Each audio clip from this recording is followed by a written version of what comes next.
Well, hello everybody, and in a change of situation, I'm going to do the intro today. Welcome to the Long Game Podcast. One of your hosts, obviously Jason Osborne, with the man of the hour, I should say, Ben Scallon. Not for any particular reason, but just because every hour is Ben's, really. We were laughing last week about the fact that if you have a look at responses to pretty much anything Ben features in on social media, it is as though he's rented out a bot army of people telling him that he's brilliant and whatnot. So, the man of the hour, Ben Scallon. How are you this week, Ben? I'm doing great. I've actually been telling my son a lot of improvised bedtime stories recently, and I've just been freestyling them off the top of my head. So the plot is terrible, like they make no sense. But to give one example, he really loves them. Like we have this fence that goes around our house with like cows in adjacent fields and things. And I told him a story about how the fence broke and all the cows got out and they ran into the house and they started pooping in every room in the house, like in the kitchen and in his playpen and things like that. And he was like, his eyes were wide with shock. He couldn't believe it. It was like it was happening in front of him. And then the resolution to the story was a car pulled up outside, and Jesus and the Tato man got out. And they managed to get rid of the cows, and they helped us clean it up. And to be clear, he doesn't eat. He's never had a Tato crisp in his life. He just likes the guy, the mascot that he sees at shops and things like that. So um, yeah, no, but the improvised story phase of parenthood, I'm sure you relate to. It's one of those things where Oh, you're like, you don't even know where it's going. You start the sentence and you're like, I don't even know how I'm going to end this now. yeah, well, my creativity was put to a different use over the weekend because we were at Mass, and very helpfully in the church that we attend, there's a bathroom adjacent to where we sit pretty much. And I brought my son in because I actually had to go to the bathroom. And while I was indisposed, shall we say, my son came over and he was like, I don't have my car. And I was like, because he had a little toy car. And I was like, what do you mean you don't have your car? Because he walked in with it and he said sink. So I went over to the sink and like there was no guard on top of the sink hole and the car was just sitting in there just out of reach. So my creativity was put to figuring out how to get that out of the bloody sink because when you poured water in, the water wasn't going down because his bloody car was plugging the sinkhole. So I spent the latter half of Mass with my fingers jammed into the sinkhole trying to pull the car out of it, but got it in the end at the cost of some shredded fingers. So anyway, that was my weekend. But obviously, a lot of people get annoyed whenever we go on these digressions. So to get to the I think matters at I think hand. they're important vignettes. We've probably got a few young people who are discerning what it would be like to have children or to start a Yeah, family. These are the kinds of like micro moments that you experience. Is exactly. Talking a yeah. lot of nonsense, things being where they shouldn't be, to put it that way. So, but to get to things being where they should be, which is politics on this podcast, we're going to continue as long as the presidential campaign continues, which thankfully, depending on your persuasion, is just for the rest of this week. We're going to do another roundup and see how Heather Humphreys and Catherine Connolly are getting on.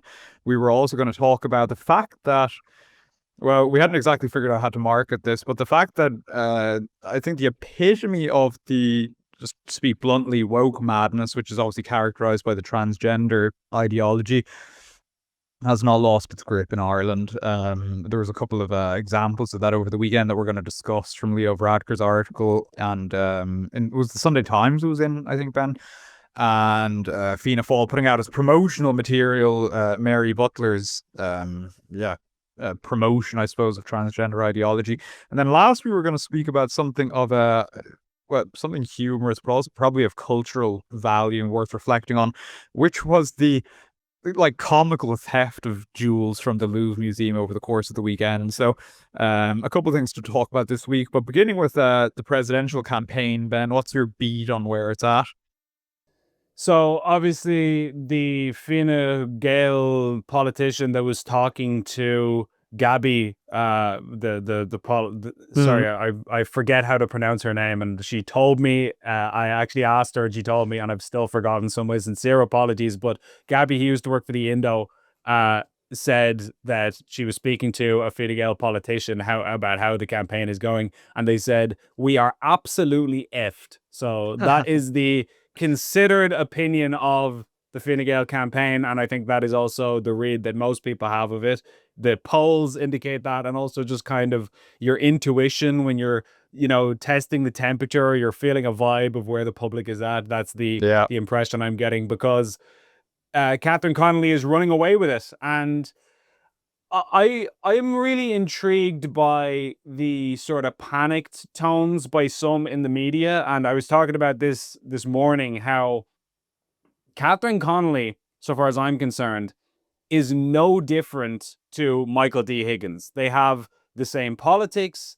Any criticism you could level at her, you could level at him. Mm. I mean, like, people point out, oh, she went over to Syria under Assad and da da da da da. Michael D. Higgins gave a glowing eulogy of Fidel Castro when your man died. This guy's a brutal communist dictator.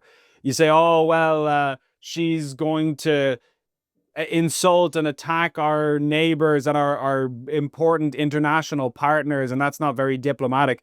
This guy was insulting Trump hours before Trump was due to arrive in Ireland on a mission. Like, he was about to Mm. touch down as the president of the United States, and the president of Ireland is there insulting and dunking on him.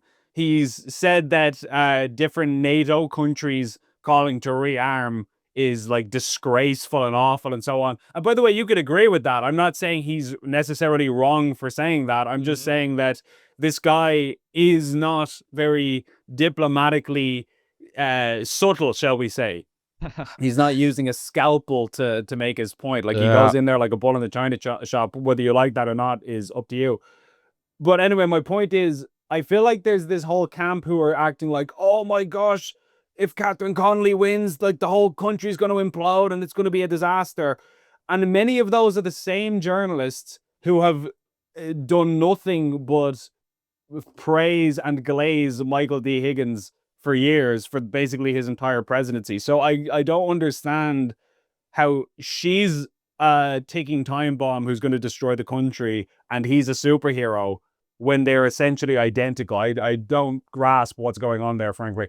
If Catherine Connolly is clever, if she obviously is elected next Friday, the first thing she ought to do is make sure that her early initial presidential social media posts focus the camera as much on dogs nibbling at her hands as they do on her and the content of what she has to say. Because I can't help but feel like a lot of the stuff that just came across is so affected about Michael D. Higgins, the kind of like the really messy office, the dogs, all of this stuff. People just lapped up. And it's like, if it worked for him, I don't know why it wouldn't work in the long run for Catherine Connolly either. So I agree with you. I do think there's a sense in which she's kind of, funny enough for the presidency, the continuity candidate here, rather than Heather Humphreys. But no, I think it's in pretty, the Heather Humphreys campaign's in a pretty dire place. And I saw, I'd be curious to get your thoughts on the Fine Gael attack ad that they post. Well, not advertisement really, although it comes across kind of like an advertisement. It is, I do agree with the critics who say it is like the sort of thing that would have been run in an American presidential campaign. But obviously it was a video that they posted on their party page on social media, which essentially attempts to delve into the work that Catherine Connolly did as a barrister on behalf of banks when it came to repossessing homes. So they're obviously, tying her work, doing that to the fact that, people lost their homes at the height of the financial crisis and all of this. So they were getting a lot of flack over the course of the weekend. And it'll be very curious to see in the last week if that makes any difference. I'm personally inclined to think that it won't, because as we've identified throughout the campaign, like, who are they trying to appeal to? It's like they've got 70, Heather Humphreys is 70% roughly support of the Fine Gael base. Like, are they going to try and motivate that last 30%? If they can't motivate that last 30%, who outside of Fine Gael is going to be particularly spoken to by Heather Humphreys? I mean, speaking anecdotally, I know a lot of people who aren't on board either side. They're not just not politically engaged really. They don't know all that much about, say, the spoil the vote campaign. And yet, I don't know, they're probably not going to turn out to vote. So those people aren't going to be sort of, herded, as it were, into voting for Heather Humphreys because of a campaign ad like this that's put out by Fine Gael. So I don't really see this making too much of a difference in the last week. No, and I mean, one of the problems that Fine Gael have is Catherine Connolly's supporters hate Fine Gael. They're left Yeah. wing. They think that Fine Gael is the apotheosis of everything that's wrong. They're the architects of the housing crisis. They're this, they're that. So with that said, even if you could convince them that Catherine Connolly is a raging hypocrite, I'm not saying Catherine Connolly is a hypocrite, by the way. I'm just saying if Fine Yeah. Gael succeeded in their goal of persuading her supporters that yeah, she's a hypocrite, she's a bad egg, she's not good, she's still not going to be as bad as Fine Gael. It's a two-horse race. So there's no scenario in which your average like PVP voter, let's say, or Sinn Féin voter is going to go, oh, that's it, I'm voting for Fine Gael over Catherine. That's not going to Yeah, happen. and even So like with an ad like this, where you're sort of showing the negatives of Catherine Connolly as opposed to the positives of Heather Humphreys, even if you can convince them not to vote Catherine Connolly, that doesn't mean they're going to vote Heather Humphreys. I mean, I suppose what they want is to dissuade people who might turn out to vote Catherine Connolly, but even still, no, you're exactly right. And that I think is the critical problem here, is that a lot of people have their minds made up that they're annoyed with the government, or they're I think the fact that you've got a broad coalition, you've got a lot of people who are dissatisfied, who dislike the government, who are upset. And then I'm not convinced that Heather Humphrey's support goes anywhere outside of Fine Gael and a little teeny tiny bit of Fianna Fáil. But there's very few people outside of that who would be willing to back her, and I don't know that that's enough to outmaneuver the vast kind of bulk of people who are annoyed and unhappy with the way this election has been run. And then again, when you introduce things like spoil the vote, those it's not like right wing people are going to come to her defense or suddenly row in and say like taking off my neutral journalist hat and putting on my normal guy with an opinions hat as an ordinary voter. I'll say personally, I could not give less of a rat's who wins this Yeah. election. It does not make any difference to me whatsoever. People are trying to scare you. They're trying to scare me and say, "Oh, if Catherine Connolly gets in, then this, then that." I'm not scared of a Catherine Connolly presidency. As I say, I think it's a continuity candidate. I think she is going to be the exact same as Michael D. Higgins. I wasn't a big fan of Michael D. Higgins. I think that she's going to be no better and no worse than him. They're the same kind of person with the same kinds of policies. I'm not worried about a Heather Humphreys victory because she's just Fine Gael. They're in government. It's more the same that we Yeah. have. Like, there's nothing in this election for somebody like me personally. So I could not care less what happens. And I think there's a lot of people who are in a similar boat, who are willing to just let the whole, as the media and the government and all these different parties scream at them, it's, you have to stop this. Like even Paul Murphy was saying, like, you don't spoil your vote. You're gonna hand a victory to the government. I don't care. Oh, don't spoil your vote. You're going to hand a victory to Catherine Connolly. I don't care. Do what you want. I am not represented in this election. Almost half of the public say they feel not represented in this election, according to a poll featured in the Irish Times. So I'm not a participant in it. Do what you want. All I can do is signal my dissatisfaction with the system overall. But as to the actual outcome, makes no difference to me. Yeah, I do think you kind of lose sight during a presidential campaign of how little interest there is in sort of the presidential doings on a day-to-day basis once the campaign is passed. I mean, obviously, the reason there's so much interest in the moment is because it's all that's being reported on, really. It's also sort of the crux of the culture war, if you want to put it that way, in Ireland at the moment. Although culture war is even a bit of a strong way to put it, because there's not really two combatants in this. I think you've got, yeah, say Heather Humphreys, who, you know, is completely in line with the government at the moment. So she wins, it's more of the same, as you say. Catherine Connolly wins, it's more the same in terms of a sort of continuity presidential candidate, you might say. So I do think that interest in the office is going to drop off big time once the thing is said and done on Friday. So I think that the most interesting outcome will all be interesting outcomes, obviously, for people watching it, really will be sort of seeing what size the spoiled vote. That there's going to be a spoiled vote is clear.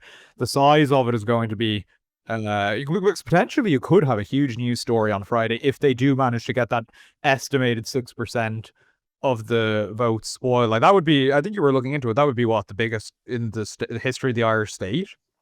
Yeah, the last biggest, currently the biggest spoiled vote share we've ever had was about 4.4%, and that was in, I think, 1945 in that presidential election. And the only reason it was that high, I believe, I haven't looked into the exact reason for each result, but I'm guessing it was so early in the state's history that people, maybe there was like a learning curve when it came to single transferable vote and people were filling out the ballot incorrectly or something like that. I'm not aware of there being any huge controversy of people deciding to spoil their ballot as a protest back then. And since then, it's been nowhere near 4%. It's been like 0.5% and 1% and that kind of thing. And that's clearly mostly accidental and people just, being incompetent when they're filling out the ballot.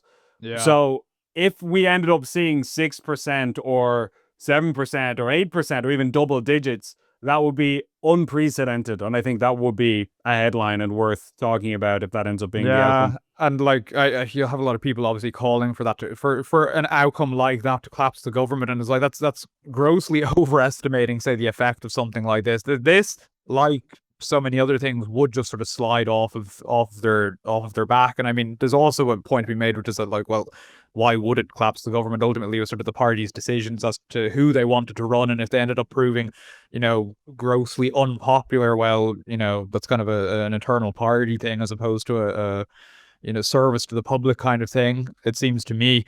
But I do think that the big story of this election really just is and that's why I think the spoiled the vote result will be the most interesting, will be the essentially the tale of political disenchantment, really. The fact that the two candidates are sort of, generally speaking, so unpopular. I mean, whoever ends up winning it, you can hardly say they just had a mass turnout to vote for them.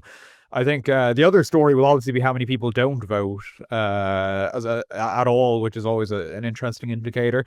But I think there's that. I think it's the fact that it's the floundering of Fine Gael and Fianna Fáil. Like, people have known this has been going on for a long time, but I think this presidential debacle has highlighted more than anything I can think of, even more than the referendums last year, just how out of touch they are. I think I would go that far as that they really have no idea what people want, or if they do have an idea what people want, they have demonstrated amply at this stage that they're not willing to give it to them because they just don't like it.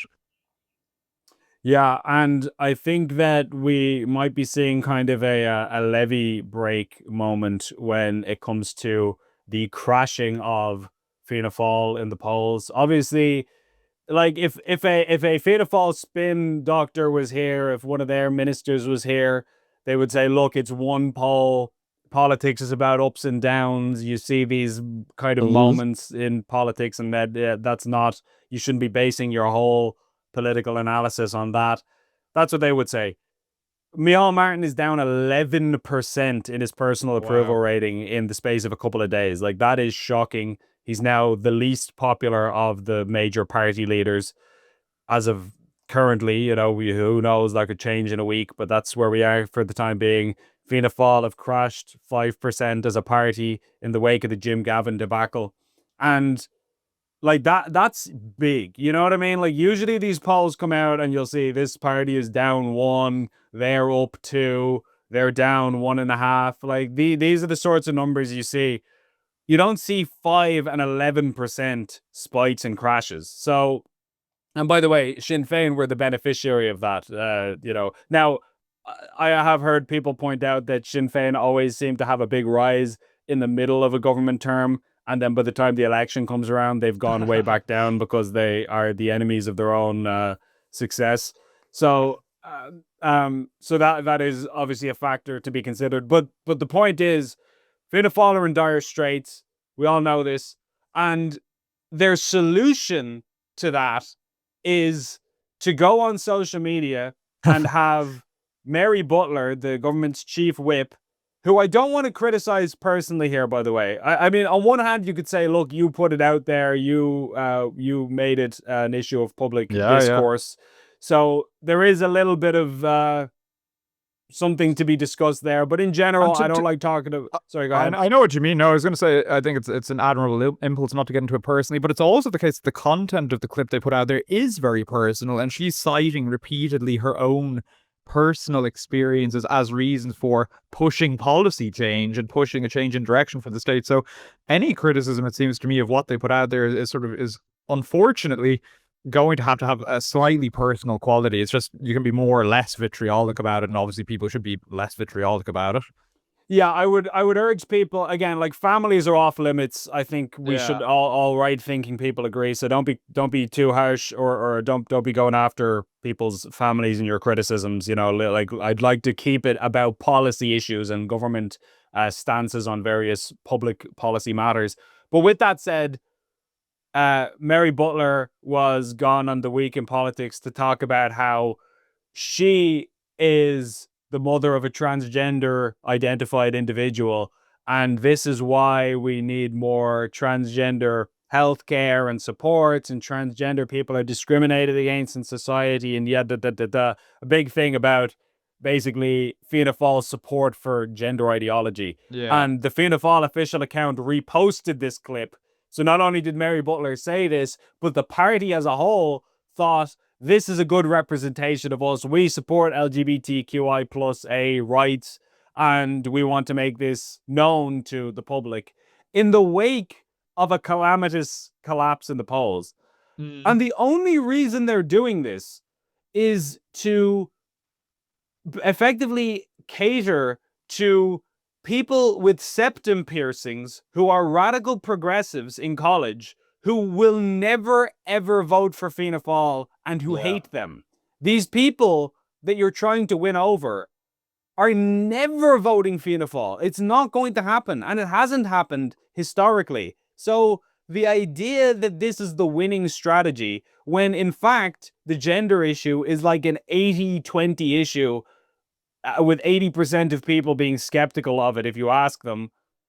Most people's attitude to gender ideology is, look, I don't really care what you do, none of my business, but I don't really take it that seriously, and I don't want my kids being taught about it, and I don't want it to be shoved down my throat. And Leave me alone. That's basically.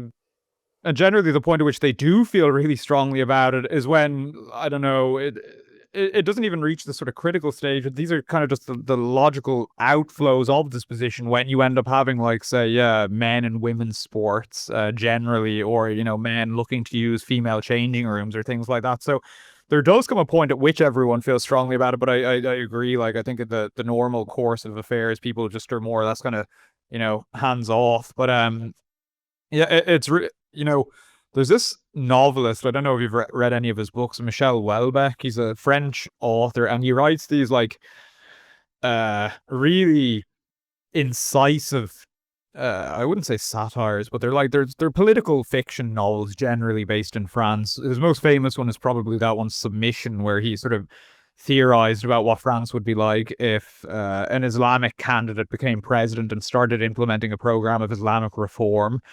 And his novels are, as I say, generally really insightful and quite witty. And I was thinking, you could not, if you were doing the same sort of thing for Ireland, you couldn't paint a better picture of party dysfunction than, Fianna Fáil deciding that, the trans thing is the sort of thing they ought to promote for the sort of, because clearly they thought it was something to promote. Mary Butler is on a show. She makes this, what is it, like a radical contribution on the show, and we know, working in the media, they decide to clip that and put that out on their socials and say, here, this is what we're about. As you said, this is a good representation of what we think about this. And it's like, as you say, the only people that's going to appeal to, I think most people just sort of ignore it. The people that they're sort of trying to speak to with something like this are the radicals, the people, as you say, on campuses. They're the sort of old people who don't seem to do anything but protest outside the Dáil or wherever there happens to be any, malignant fascists about, aka normal people doing normal things. But I do think that, like, the fact that they would put this out now while they are completely floundering in the face of like Catherine Connolly in the presidential debate, as we were saying in relation to the presidential campaign, as we were saying in relation to the presidential campaign, the votes they're always going to go for the more radical option, and on the left, there's always going to be a more radical option than Fianna Fáil and Fine Gael. The trap they've made for themselves, is they haven't created an appetite, but they've fed an appetite for radicalism over the course of the past decade, in particular. That now is gaining ground, and obviously people are going to keep going for the most radical option if it's there on the table, as in the case of sort of Catherine Connolly. And they're not willing to sort of fully rebrand themselves as such, so they've shot themselves in the foot. And I do think that there was obviously the Mary Butler contribution, but then there was also Leo Varadkar writing in, I think it was the Sunday Times, I don't have it here in front of me, essentially celebrating the Gender Recognition Act. An article that, as Stella O'Malley of GenSpec pointed out, was riddled, I should say, with inaccuracies. I mean, she was pointing out the fact that he was saying that self-identification has done no harm, and she was saying that their own organization, GenSpec, that's done obviously extensive work with young people with sort of, as you would say, gender identity problems. They're saying they've provided services to many detransitioned Irish people who profoundly regret their mastectomies, cross-sex hormones, phalloplasties, and vaginoplasties. There were a whole load of problems with the article, and it's like, everywhere else this hill is proving to the left to be a lost cause, and they're retreating from it. Fine Gael and Fianna Fáil are deciding, no, we're going to leave the flag planted here. It's a degree of blindness, or how would you put it? No, blindness probably is the way to put it, that you just couldn't really parody. No, and I mean the whole crux of his argument was that yes, there are abuses like Barbie Kardashian, but that doesn't mean the whole thing is invalid, just because there's the odd abusive case. And his comparison he made was, he said, there are sham marriages, but that doesn't mean that the institution of marriage is bad or should be done away with. Clearly, it just means that we need to crack down on the abusive cases. But the problem here is that the entire concept of gender ideology is what is abusive, frankly, to society at large. We are institutionalizing lying. That's what it is, because it is not true that somebody can be biologically male with a penis and testicles and be a woman in any meaningful sense. And a lot of people say, oh well, look, if you want to do that over there, that's none of my business, just don't teach my kids about it or whatever.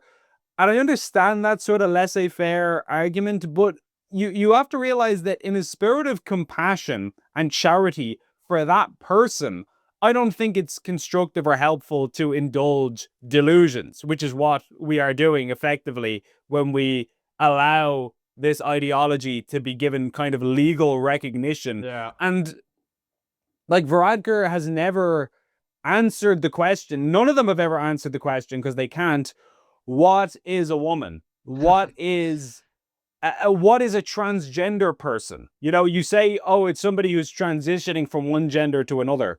In order for that to make sense, you need to be able to explain what are you transitioning from and what are you transitioning to. They can't answer either of those. So they can't even explain to you what a trans person is, let alone anything else. So this is the fundamental problem. And I feel like his piece, like the kind of, oh, what harm is it doing, ignores the fact that actually mutilating yourself and injecting yourself with unnecessary hormones to completely change your physiology in a way that is destructive to both your physical and mental health is pretty harmful, I would have thought. And I don't think that we should be encouraging young people to go down that route in an irreversible way. I'm sorry to go on a rant, but no, go for it. I am shocked that this did not become a bigger scandal. Because when I put this out, the video got a lot of views and a lot of people talked about it at the time, but then it kind of went away. And I thought, how did this not blow up even bigger than it did? Because you stopped paying your bot army. Yeah. But Roderick O'Gorman, when he was the Minister for Children, his department put out a report I think it was commissioned by the University of Limerick. It was one of the Irish universities, if I'm not mistaken, either University of Limerick or NUIG or one of them. They basically did a study into the long-term health effects of hormone blockers and puberty blockers and things like that on young people. And in this report, they said that we don't know what kind of impact this has on people's lumbar mineral density and their cognition and their cognitive development and their sexual function and all of these sorts of things. And there's an indication that it could cause harm and we don't know. And there haven't been enough long-term studies to be able to say what the effects are going to be. This is the Department of Children's own commissioned research that they published on their website. And they were, during this whole time, they're sending kids to the now disgraced and discredited Tavistock Clinic to receive these sorts of treatments under kind of HSE schemes and things like that. So I asked O'Gorman, do you accept the findings of that research? Are you disputing that those things are the current medical state of play? And he said, no, I'm not disputing it. So the minister is accepting that we don't know the health effects. It could be really bad. It could do serious damage to your bone density and all kinds of things. Yet we're sending kids to receive this stuff anyway. And that wasn't a huge scandal. That didn't cause the government to collapse overnight. Like, how is that? That's public inquiry, having like a tribunal in a few years tier. Like, that's shocking. And that's what's happening. But again, like, I feel like these, like Varadkar's article and all of these things, they tried to act like Barbie Kardashian is the summit of the problem. Like, oh yeah, if we just get rid of a few Barbie Kardashians, then it's all grand. It's not all grand. And the argument goes much, much wider than that gross oversimplification. Yeah, no, 100%. And I do think there's a very important lesson in all of this that clearly an insufficient number of people grasp, which is that bad ideas have bad consequences. I think that there's very often a utilitarian approach to this, which is that it's taken all the time. It's kind of like, well, we give hormones to these people, we do these irreversible procedures on these people, and it seems to be working out at the moment, even though there's obviously lots of evidence that, we've been doing this for such a short amount of time historically, as you say, as was highlighted in this report. There isn't enough long-term research into the effect of this. And how could there be? It's like, this is an incredibly recent phenomenon. It's like you only really, on a grand scale, have outliers to look at for your evidence when you're looking at, say, the effect of, say, puberty blockers or the effect of such and such a surgery.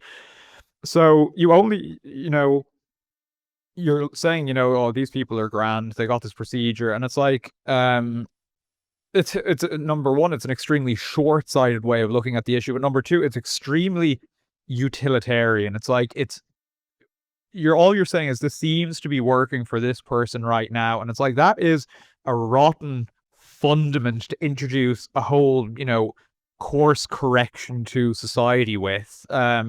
You really should be primarily concerned with, as you highlighted, whether or not something is true, because truth is good for people. Corresponding to reality is good for people, and that's been lost in the midst of this. And that sort of fundamental misunderstanding was all over Varadkar's article. I do think that it'll be really interesting. And this is why the BAPA have to be waiting now, because you don't want to leave it to go this long. But it'll be really interesting 100 years from now, seeing, as I say, inquiries, tribunals that look back and they're like, okay, how did this gain legs in the first place? 100 years from now, looking back and thinking, what were the effects of these ideas gaining widespread acceptance, for want of a better way of putting it? Because you don't need to know much to say it's going to be absolutely disastrous and it's going to be absolutely damning. If there's any sort of logic in the future, if there's any sort of historical justice, which isn't necessarily guaranteed, the future verdict on this particular trend is going to be absolutely damning. Yeah, I don't think it'll take 100 years. I think we're looking at well within our lifetime, like in the next 10 years or less. I think this is all the wheels are kind of already falling off it internationally.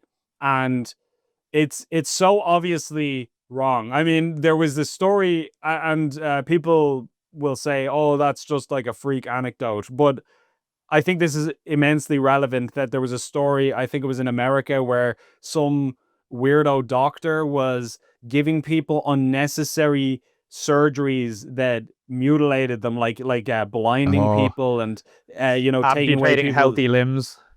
that kind of thing, because they wanted to. They felt like, you get people who are like, they've got something psychological issue going on, and they say, "Oh, I feel like I shouldn't have had legs when I was born, or I feel like I shouldn't be able to see," or whatever it is. So he would be like, "Oh, cool, I'll do a procedure on you to take away your eyesight, and then you'll feel more congruent with the way you feel inside, that your body will correspond then to your feelings." And everybody was going, "Oh, this is terrible. Da, da, da." That is literally the exact same as what we're doing to people who have gender dysphoria when we take away a woman's breasts because she wants to get them cut off to feel in line with her gender identity or whatever. And people go, "Oh, no, no, no, it's not the same." How is it not the same? It's the exact same thing. You're saying we're going to physically mutilate your healthy body parts so that you can feel more in line externally with the way you are internally. That is the exact same thing that we're doing every single day under various Western healthcare providers, and nobody has a problem with it, except they see the absurdity when you apply it to anything else. And like, when you talk about, like, I'm sure people have heard about these like conversion therapy bans that they want to bring in. And obviously, it goes without saying, like, when we hear conversion therapy, we think like some kid who's gay and he's being electrocuted and giving like electroshock therapy so that he can stop being gay by some kind of sadistic It's what that idea is clearly out there. fundamentalist. Because as you were outlining it, that's literally the image that I assumed you were going to go to. So that image is clearly out there. Yeah, this is what you think of when you think of conversion therapy. And obviously, we all accept that's totally wrong and unacceptable, and that sort of stuff is crazy, like Dr. Mengele madness. We all understand that. But that definition has been expanded to include gender ideology, insofar as if you're a therapist, let's say, and you try to convince somebody, even gently, maybe you're not another gender. Maybe you have these feelings of gender dysphoria because of something else. Maybe there's some kind of underlying psychological issue there that we could get into. That's conversion therapy, so far as that term is being used now. So again, like, imagine you're a therapist, and imagine a perfectly healthy boy or girl comes into you and says, "Yeah, I feel like I'm not in the right body. I feel like I'm a different gender, and like I should start going on hormones to change my appearance and da da da." If you said, "Well, maybe that's the kind of the nuclear option. Maybe we don't need to go there. Like, is it possible that this is just some other issue?" You're now guilty of conversion therapy, and you're gonna get like struck off the register. Like this is the sort of thing we're talking about. Like, so they've taken something that sounds reasonable and turned it into something that is fundamentally unreasonable, and that has awful consequences for individuals that they aren't even encouraged to consider the possibility that they're wrong, which is something that we should all be helped with if we're going through a moment of emotional turbulence, let's say. This is what we call compassion now. Yeah, and I mean, I do feel like there's much deeper work to be done in all of this, because it's all well and good for us to be combating this particular issue, but it really has to be asked, like, where did this come from? And it seems at least part of the problem that is it's a conversation that isn't had at a large scale, is the fact that this is a clear product of rampant individualism, where the most important thing for society to encourage and also to facilitate, really is the word I'm looking for, is the sort of is the individual's whim, essentially, because the idea has gotten large that the individual is the best judge of what will make them happy. And if someone comes to you and says, I think I'm such and such a gender, well, the role society has to play in that is encouraging them to fulfill that imagining, to fulfill that, and then it assumes that's what's going to make them happiest. And it's like, that isn't the role that society should be playing. This is where you kind of get back to, utilitarianism versus sort of uh, a focus on immutable truth. It's like, what if society really should be doing is promoting institutions and foundations that make it easier for us to perceive the truth and change our lives according to that truth. I know you probably have, whether among our listeners or someone else who might debate you on this would say, well, what is truth? And it's like that response in and of itself is a very relativistic thing. It's like, for most of human history, people had no issue with the idea that there was objective truth and that, societies ought to be pointing people towards that. But there's probably a conversation for another time. But I do think that's a deeper conversation that needs to be had, is the role of sort of excessive individualism in all of this, and whether or not that should be, and I would be of the opinion it should be curtailed, and instead what philosophies ought society to be sort of promoting. I'm not necessarily saying here society ought to be promoting one philosophy or one religion, but it's like clearly sort of excessive individualism hasn't done us well, and we need to figure out what ideas led us to this point, and how do you not promote those things and rather promote things that do, result in, a high degree of life satisfaction and a high degree of sort of correspondence to the truth, because I would say that is what provides life satisfaction. So that is that anyway. We want to turn to the last thing we wanted to... Sorry, just very briefly, I just wanted to finish by saying, just to be absolutely clear, because I know jackasses are going to clip the earlier discussion, part of the discussion, and they're going to say, oh, look, they're defending conversion therapy. Absolutely not.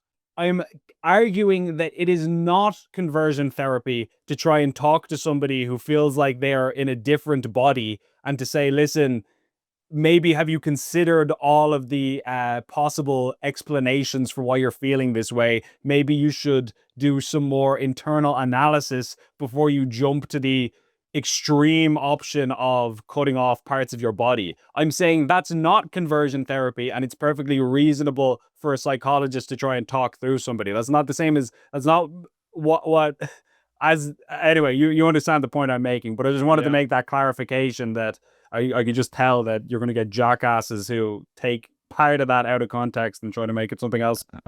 Critics will listen to that with a smirk and they'll be like, nice clarification, and they'll proceed to clip the earlier part anyway and be like, oh, look at him promoting and defending conversion therapy. But anyway, you can just set your bot army on them. By the way, it's a joke. Ben doesn't have a bot army. We were obviously just laughing about the fact that he gets a lot of praise and admiration, which amuses us both. But well, not that he shouldn't, just to clarify that point. But anyway, on to the last topic, which is a complete change of direction. It's one of these stories that I feel like when it comes up, you kind of have to cover it because it's so stereotypical, which is that the Louvre was robbed over the weekend. And everything about it is very funny. Well, funny and serious. And I suppose more so on the serious side that I want to discuss it. But the latest update I saw anyway was that France's justice minister, who I'm going to pronounce his name. It looks simple, but it being French probably isn't, which is Gerald Darmanin, has admitted to security flaws in protecting the Louvre that had led to robbers stealing imperial jewels in broad daylight from obviously the major Paris museum. And he said, what is certain is that we have failed, since people were able to park a furniture hoist in the middle of Paris, get people up within several minutes, grab priceless jewels, and give France a terrible image. As I understand it, the Louvre is closed today as well, even though this took place yesterday. They're after sicking a team of dozens of investigators to figure out how it took place, although, it doesn't seem like it requires that much figuring out. I mean, a group of guys climbed up a furniture hoist, got in there, whacked open the things that these were held in, and then made off with them. So the thieves arrived, just to give a few more details, the thieves arrived between 9:30 and 9:40 a.m. Shortly after the museum opened to the public at 9 a.m. They used a furniture hoist to get access to the Apollo Gallery, which is home to the Royal Collection, and they used cutting equipment to get in through a window and open the display cases. Someone got a clip of this on their smartphone. I didn't listen to it with the audio, so I don't know whether they thought this was museum staff or whatever, but someone was videoing them with their smartphone, and nevertheless, they managed to get, I think it was 8 items of jewelry which are described as priceless, according to the Culture Ministry. This includes like When I was a kid, I used to think if something was priceless, that meant it was worthless because it has no price. Like it's just not worth anything. yeah, no, this stuff is worth quite a lot by the looks of things. There's a diadem that once belonged to Empress Eugenie, which has nearly 2,000 diamonds. Necklace belonging to a queen. Necklace that Napoleon gave to his wife. The whole raid took just 7 minutes. So this has sparked a conversation in France about security in French museums because, as I understand it, this well, certainly not the first theft the Louvre has seen, but it's not even the like first theft in a while. Last month, I understand criminals broke into the Paris Natural History Museum and made off with gold samples. Last month as well, thieves stole things from a museum in a different French city. The article that I read about this estimated the losses at 6.5 million euro. And so you have the National Party leader, the National Rally leader, Jordan Bardella, saying, how far will the disintegration of the state go? Oh, you National Party leader. I was going to be like, wait, Justin weighed in. Justin Barrett weighing in. He's obviously not the leader of the National Party anymore, but no, the French, National Rally, I think it translated, the National Rally leader, Jordan Bardella, which is also probably a complete mispronunciation on my part, asking how far will the disintegration of the state go, and this is an unbearable humiliation for our country. I do think it's it's pretty humiliating. Yeah, so that phrasing was just very funny. It is, yeah. Humiliation. Picture of a man on his knees, and he's like, I can't take it anymore. They made all these priceless jewels. But anyway, apparently this is a big debate going on in France because it's the third museum in the space of about a month that's been ransacked is too strong a way to put it, but that's been pillaged by thieves. And, there's something to be said for the fact that it is an unbearable national humiliation. Like, these are supposed to be high security venues, and yet you had these guys put up a furniture hoist beside the museum. They climbed up it and got in. Like, it's cartoonish. It's like, what would you say the number one thing is that thieves shouldn't be able to do in a museum? And you would say probably precisely this. Like, they climbed up this hoist, got in, cut open this thing, and they were gone in like 7 or 8 minutes. So, and I mean, it's not just any museum either. It's the Louvre. It's like France can have a central museum. This is it. This is the one that everyone knows the world over.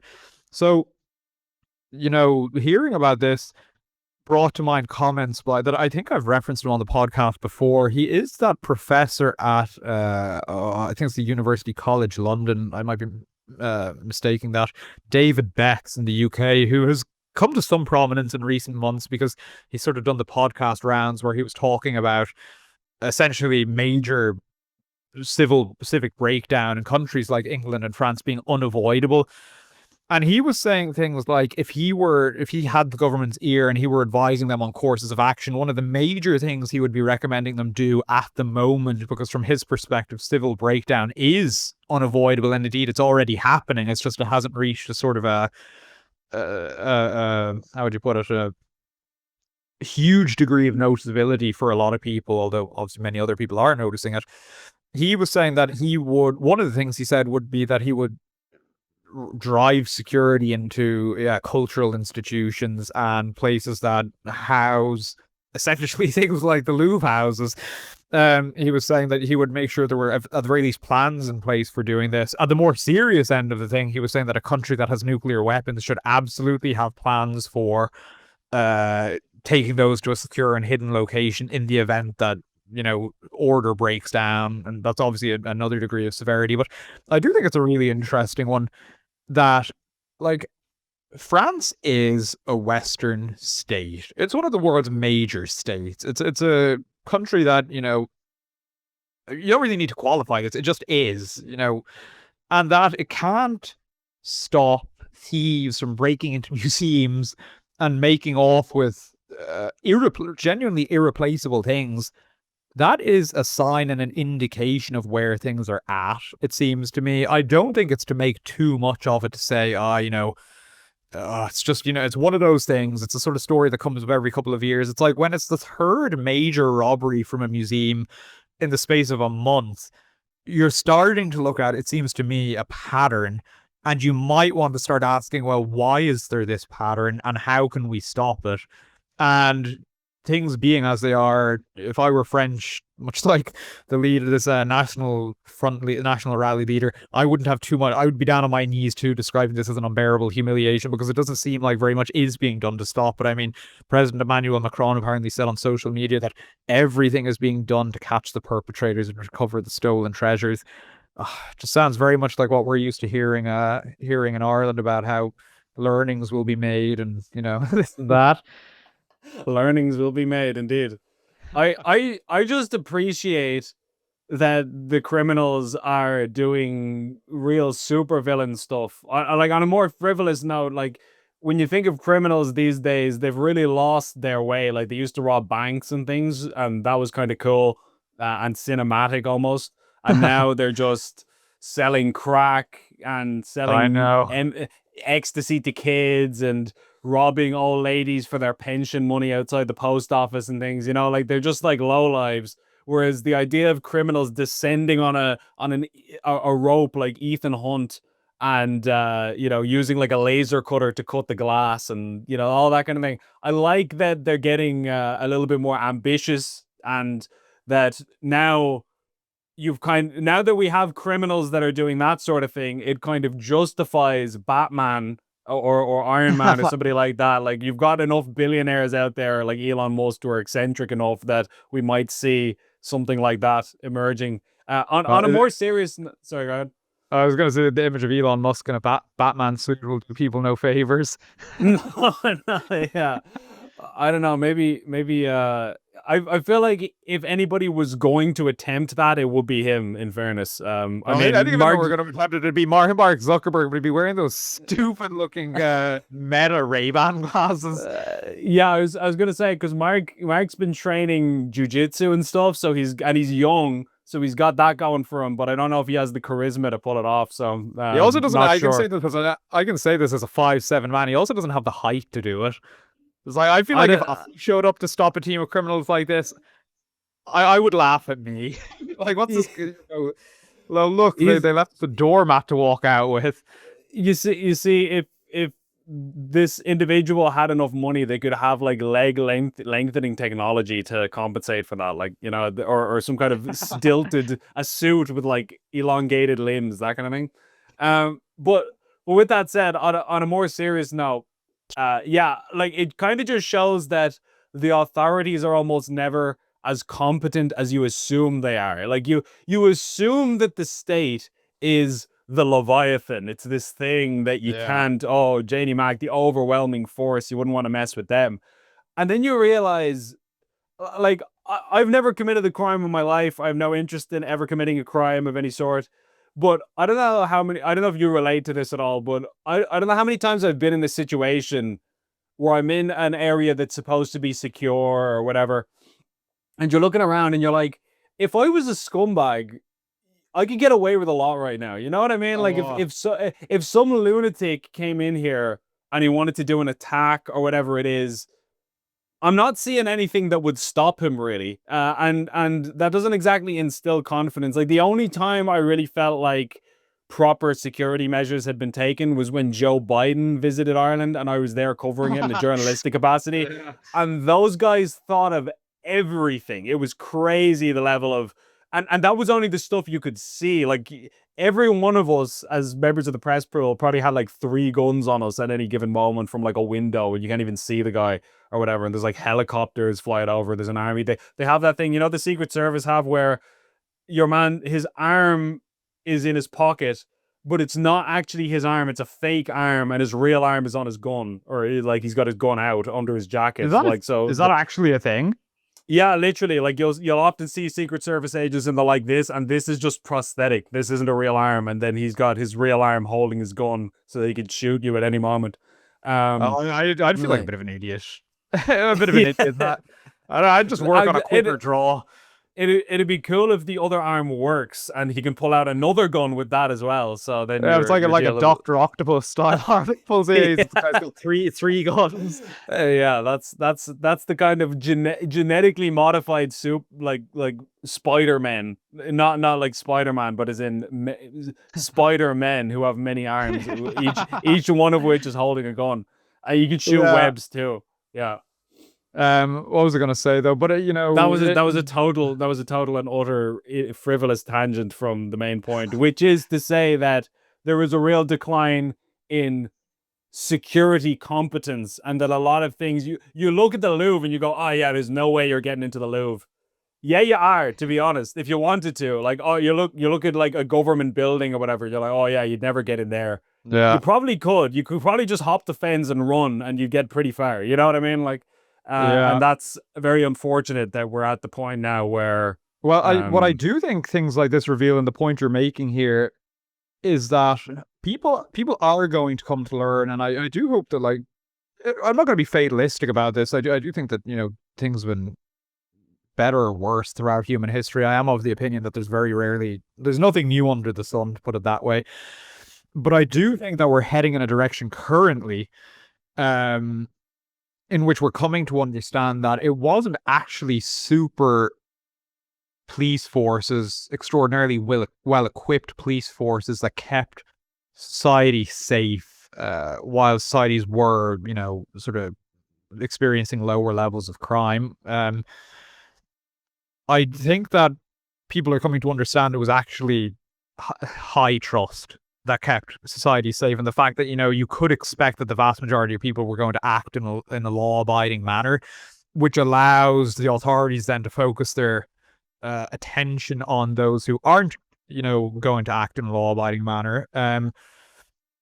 Obviously immigration does play a factor in this. You can look across European countries and see a lot of ne'er-do-wells who've come to the country who are those numbers are swelling, and like you only have to look at Fatima's court reports, and she isn't being selective there. She's seeing a lot of people who have come to Ireland, but it's not just in Ireland and elsewhere. People who are committing crimes. But I do think the problem is broader than that.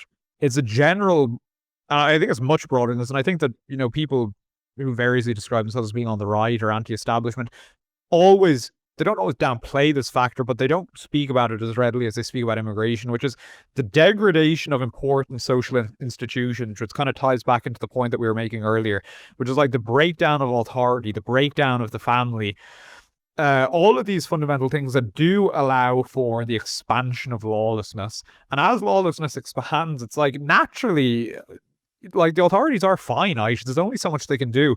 I'm always astonished when there's only something like 14,000 Gardaí in the country. For a country of, a surging population, it's like 5.5 or so million people now.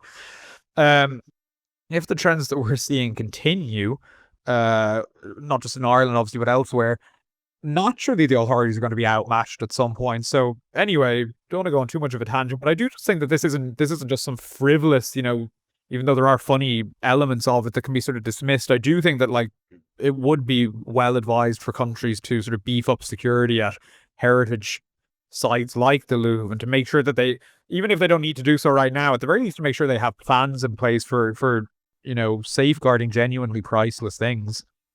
Yeah, because I think it was a Roman proverb that said that, or it was one of the Roman historians or philosophers. I'm totally misremembering the origin of this, but anyway, the point is, it's that you only need many laws in a society if the society is corrupt, basically, because you don't need rules against stuff if people are not inclined to do those things generally anyway. Like, you don't need to bring in a rule that says don't punch your mother in the face, because people are like, why would I punch my mother in the face? Like, that would never occur to me to do that, and when you have a very virtuous society, you'll find that society doesn't have many laws for that exact reason, because people don't want to get up to all kinds of grotesque things. You're obviously going to have the basics, like don't murder, don't steal, etc. But as for very specific, like don't rape dogs, we don't do that here. Like, that's just not part of our society. So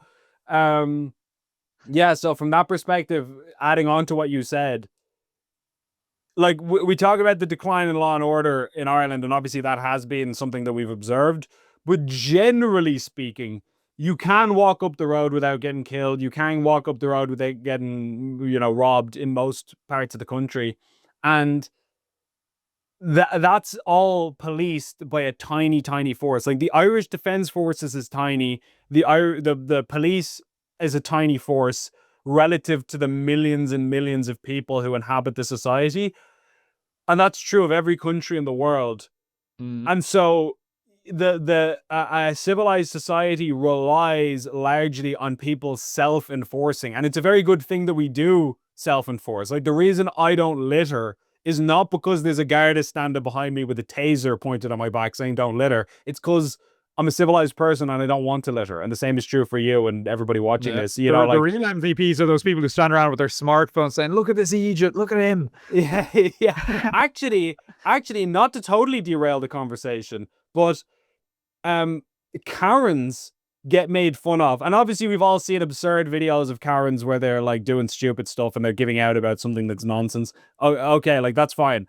But in general, now it's gotten to the point where if a person, or generally it's a woman typically, tries to enforce standards at all in society, then she gets made fun of, or he gets made fun of, and people go, "Oh yeah, what a Karen, like leave people alone, people can do what they want." That's a critically important service that person is doing to society. The idea that you would enforce standards and say, like, if somebody brings the wrong order, let's say if you order food and it comes and it's wrong or it's cold or whatever, Mm. that you should give out about that and say, here, listen, do your job properly. You know what I mean? Like, don't be berating people who don't deserve it. If we all make mistakes. If it's a small little understandable human error, that's going to happen from time to time. But I'm talking about like rank incompetence, like people littering, people doing a horrible job of whatever their job happens to be. The idea that there's somebody who's going around saying, here, lads, like, get your act together. We're trying to run a society here. Don't be skipping people in the queue. Don't be doing these little things that aren't These little criminal. infractions. Yeah. Yeah, like it's not criminal. You're not killing people. You're not blowing up the local church. You're not doing anything that's that directly abrasive. But you are just sort of chipping away at standards. That's the problem.